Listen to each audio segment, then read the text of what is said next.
What a race it was. Mexico didn't disappoint. Mexico gave us everything we ever wanted in a race today, and it was one of the most interesting races, except for FIA and Ferrari. Those are the two problems I think we have in this race. I think a lot of people will argue about the inconsistencies in refereeing decisions. I call it refereeing and VAR decisions of the F1. It's all shambolic sometimes when you look at the decisions. They are not well judged, but at the end of the day, it's racing. It favors one, it doesn't favor one, but when it is becoming too much on one side and the other, it's crazy. Big congratulations to Lando Norris. Great weekend for him, as in he was on point all through the race today. Hit it up, got it right, and that was it. And he led all through. Charles Leclerc gave him back the position. Charles Leclerc was meant to not just give him back the position, but give Lewis Hamilton back the position, which put Lewis Hamilton under the threat of Max Verstappen. I think from that point, if you're saying turn 1 incident, turn 2 incident, racing incident, why give the place back? Charles Leclerc should not have given the place back. Max Verstappen should not have given the place back. Max Verstappen cut the grass, came back. Lewis Hamilton cut the grass, came back. The two did the same thing at different corners. One got penalty because he did not follow the steward's direction or flow. The other got nothing and still didn't follow because at that point, you don't have to cut the grass and come back. It was all 4 wheels on the grass and he came back. Whatever he has done there, he deserves a penalty. Max Verstappen deserves a penalty. Well, same was not given. And if you look at Alonso and Sainz, they were pardoned. But here, there was a penalty. Now, Sainz got a bit of those penalties on the other side. It was crazy for him. I think Carlos Sainz was just beaten all through today, as in he was worst beaten damned today. So Charles Leclerc, he's had good pace, he's had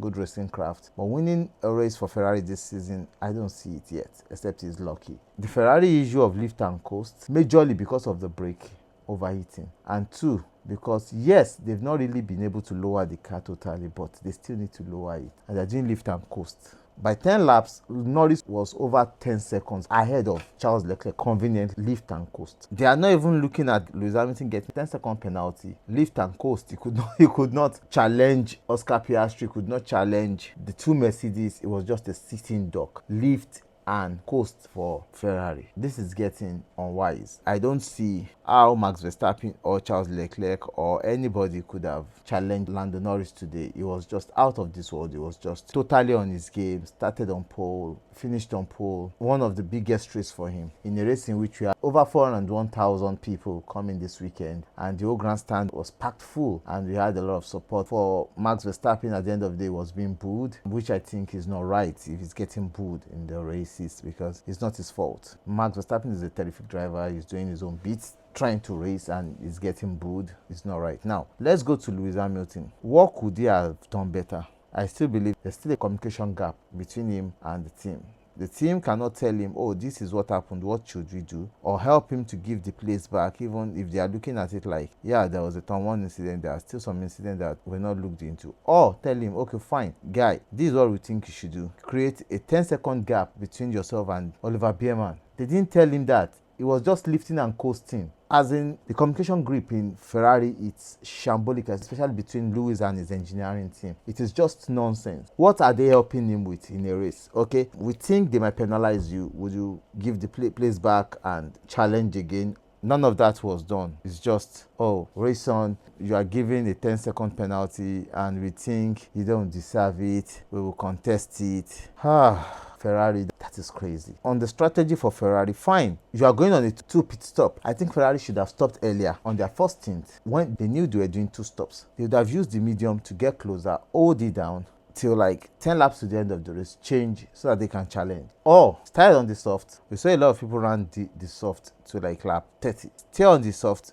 It's 71 lap race for like 35-40 laps. Yes, you're going on the medium, you're still going to have life in the tire. Yes, the tire won't bust. Ferrari is just something else. Seriously, they're just something else. Ferrari and Charles Leclerc, if that race had gone without the last double yellow flag, Charles Leclerc could have been third. To Oliver Biermann, came in 4th. Yes, he had the help from Carlos Sainz, but oh, young man, that boy drove a beautiful race. What happened in 2023 between Charles Leclerc, Sergio Perez, and Lewis Hamilton now gave him the same impetus to do the same today. Lewis Hamilton, George Russell, Max Verstappen, and he was just able to walk through it. And what a race that young man drove today. He was able to park that upgraded ass. That ass was upgraded in Austin. He was able to park it in front of the top contenders, and he told them, see, I am here. You guys are not going anywhere. His father was so happy. He was jumping up and down the paddock as if his son won the championship, coming fourth and in a Haas. Congratulations to him. He won the driver of the day. He deserves it. To Red Bull and Yuki Tsunoda,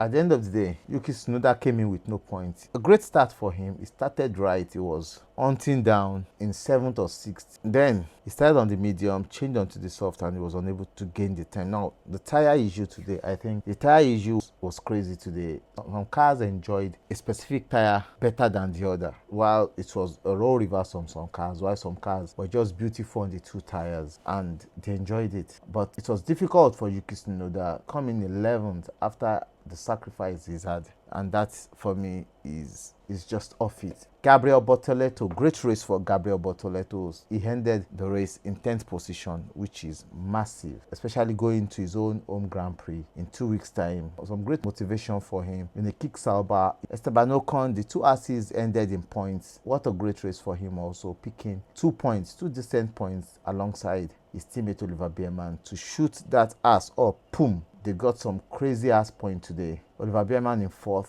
his teammate Esteban Ocon in 9th.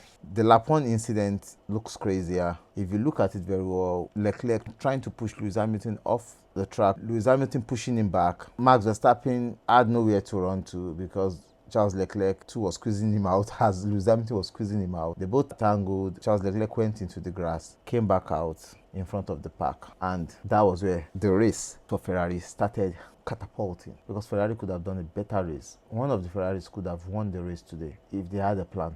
George Russell in 7th. I don't understand why George Russell would have to be complaining. He has great pace. He can go ahead and challenge Oliver Bierman. At the end of the day, he could not challenge Oliver Bierman. They had to swap back.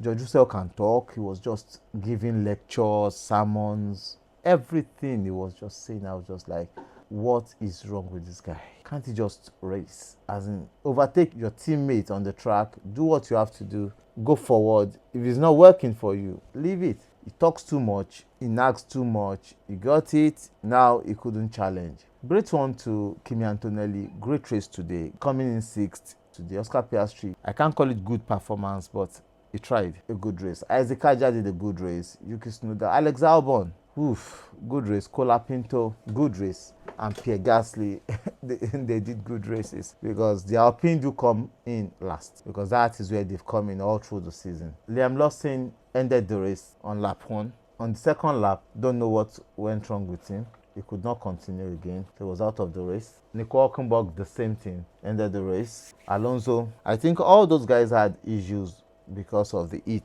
and there are different engines: the Red Bull Honda engine, the Ferrari engine, and also the Mercedes engine. Carlos Sainz also stopped at the point in the race. We don't know yet, but I think it's the engine issue. Going to Rio in Brazil, I think is going to be interesting, because we now have 36 points between Max Verstappen and Lando Norris, and we have 35 points between Oscar Piastri and Max Verstappen, and 1 point between Oscar Piastri and Lando Norris. Lando Norris leading the championship, and Red Bull, as we know now, is a one-man race team, so it's going to be difficult for them to challenge, because if the other teams have 2 drivers that are getting them points every race, and that is not happening with Red Bull, then it's going to be a difficult ask for them. But how will these teams fare in Brazil? It's going to be very interesting to see what happens in Brazil. But I think with the momentum that McLaren have now, probably they'll take it to Brazil, and it's going to be a fight to finish. Max Verstappen and the Red Bull team said they did some things to the car and they believe it would work, but